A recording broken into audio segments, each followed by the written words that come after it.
I opgave 1 skal vi lave en trekant, hvor linjen B har en længde på 4,5, linjen C har en længde på 6,2, og vinklen A har en grad på 56.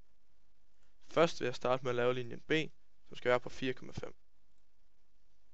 Derefter laver jeg vinklen A til at være 56 grader.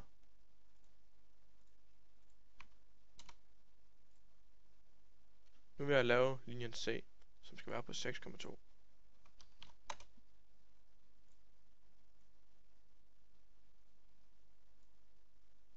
Og så kan jeg lave linjen fra B til C. Så nu har jeg trekanten, hvor linjen B den er på 4,5, linjen C er på 6,2, og vinkel A har en grad på 56.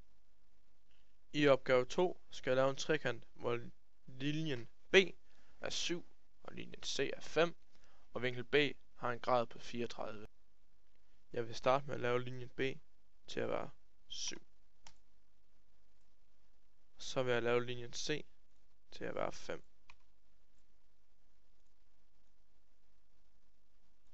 Så laver jeg vinkel B til at være 34 grader. Så laver jeg en linje til at se, hvor jeg kan ramme min vinkel af min linje B henne.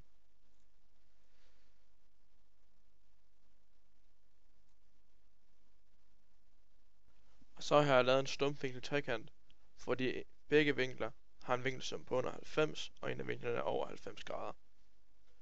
Og så kan jeg se, at linjen B den er på 7, at linjen C den er 5, og vinkel B den er 34.